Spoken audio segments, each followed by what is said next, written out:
Nagaanii fi jaalalli haraarri waaqayyoo isiniif haa baay'atu obboleeyyan koo hundumti keessanuu har'as walitti deebinee dhufnee jirra. Wanti walitti deebinee dhufnee fi iddoo supparchaatii jechuudha. Attamiin banattu jalatti waan jedhu barumsa isaa qabadhee isiniif dhufee jira.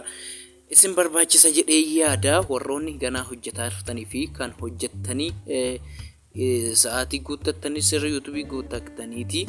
Itti deemuu fi yookiin monetizationiif ergattanii akkuma monetizationii guuttattanii yookiin seera isaa ofitti isin fudhatee ka'een isa kana banachuu qabdanii jechuudha. Doolara keessan salphatti nama isinii guutu argannaan yookiin supparchaayitiidhaan akkasuma mallattoo garaa garaatiin nama isiniif guutu argannaan baay'ee isaa isin fayyada jechuudha.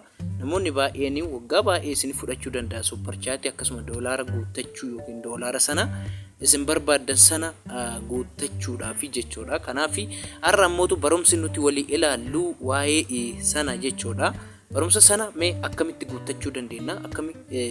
Iddoo supparchaayitii mallattoo doolara jechuudha. Attamiin argachuu dandeenya yookiin akkamiin banuu dandeenya jalatti kan jedhu isa sana walii ilaalla. Haga dhuma viidiyoo kanaatti na wajjin ta'a isinin jedha. Jalqaba akkuma YouTube studio Kiroomii keessaa erga seentanii booda hundumti baay'ina keessanii hin beektanii ergasiin booda profaayilii keessa irratti tuqxu. Profaayilii keessan gubbaa kanarratti jechuudha kun isarratti tuqxu. Achiin booda iddoo YouTube studio jettu kanatti sekendii 3 yookiin sekendii 3 quba keessa irra keettanii cadhistu jechuudha. Gaafa irra keettanii jedhamtan barreeffamni akkanaa isinii dhufa. Barreeffama kanneen keessaa program page kan jedhu kanarratti tuttanii jechuudha. Program page yoo isin jettani kanarratti isin dhufa Kiroomii marratti jechuudha. Itti aansee gaafa fuula isaa keessa isaa isiniif banee jedhee akkatti waliin guuttachuu fi dandeettan waliin ilaallaa jechuudha. Connection kootitu na tursisa jechuudha. Kanaafi barumsa isa kana erga akkanatti isin seensiseen booda isin maal gochuu qabdanii iddoo mallattoo doolaraa tana kunoo asitti isinii mul'atti jedhee yaada. Iddoo mallattoo doolaraa sana isii irratti al tokkoof tuttuu jechuudha kunooti. As jalatti jechuudha kunoo. Ila kunooti. Mallattoo doolaraa tana tuttuu jechuudha kunoo. Isii sana yoo isin isii tana tuttanii jettanii gara fuulatti aanutti isin fida. Seera isaa guuttattanii congratulation yoo inni isinii deebise ka'e waan kana hojjettan jechuudha.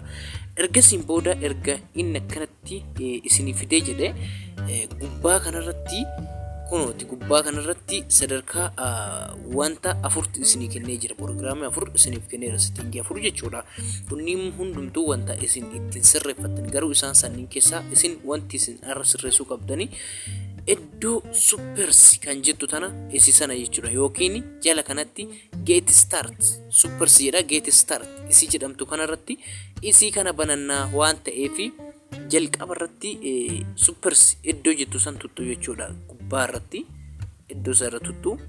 Erga isa irra tuttaniin booda inni isin gaafata jechuudha. Maaliifuu seera isaa dirqama guutuu qabna waan ta'eef isa nu gaafata jechuudha. Amma erga akkasi tuqnee kaaneeti asitti wanna jedhe get start nuun jedhee jira. Iddoo get start jetti sana al tokkoof tuqnaa jechuudha kunooti. Isa kana get start tana tunna jechuudha. Gaafa isa tunnu keessa nu seensa bal'isee barreeffama hagana bal'attu nuu fida jechuudha. Kana muluu dubbisaa ooluu osoo hin taane irra deebintu jechuudha. Olooftanii gadi macarrashaa dhuma isaa dhaqxan jechuudha gadi. Gadi dhuma isaa dhaqxanii Arabiffaa illee Ingiliffaa waan garaa garaatti Arabiffaa illee barraa'ee jira waan ta'eef of eeggannaan hojjechuu qabdanii. Asirratti ammootu maqaa guutuu yookiin poostaadhaan dura guutanii full name jedhan. Waan jedhuufi maqaa jalqabatti guutan sana asitti guutuu jechuudha. Isa sana erga guutanii kaataniin booda jalqaba kanatti maqaa keessan kan jalqaba hinnaa seeraaf ergitan sana asitti guutuu jechuudha. Itti aansitanii maqaa yookiin iimeelii isa guutuu jechuudha. Asitti full name irratti maqaa kiyyas ta'es keessan barreeffattu jechuudha. Inni fakkeenyaaf maqaa yeroo sana guute an itti galfadhaa jechuudha.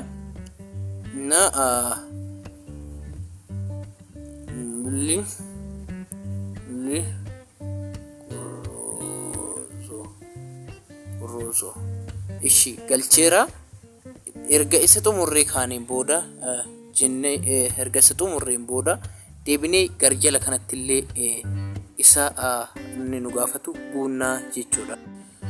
Akkasuma deebi'eetii sanduuqa amma lammaffaatti seennaa jechuudha. Sanduuqni lammaffaan kun ammoo email address jedha. Emailii keessan kan YouTube chaanaalii osoo takkitti illee hin dogongorini emailii keessan itti guuttattu jechuudha. Emailii takka osoo qubee takka hin dogongorin akshiin isaa takkitti osoo hin dogongorin iddoo kanatti emailii keessan guuttattu jechuudha.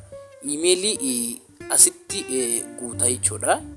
Emailii yoo isin guuttanii jettanii yoo emailii sirrii hin taane ta'e diimaa isinitti ibsa. Emailii yoo sirrii hin taane ta'e diimaa isin ibsa jechuudha. Diimaa yoo isinitti ibse duuba deebitanii emailii keessan sirreeffattanii itti galchitu jechuudha. Itti aansinee inni sadaffaan jira yookiin inni sadaffaan gabateen sadaffaan jira.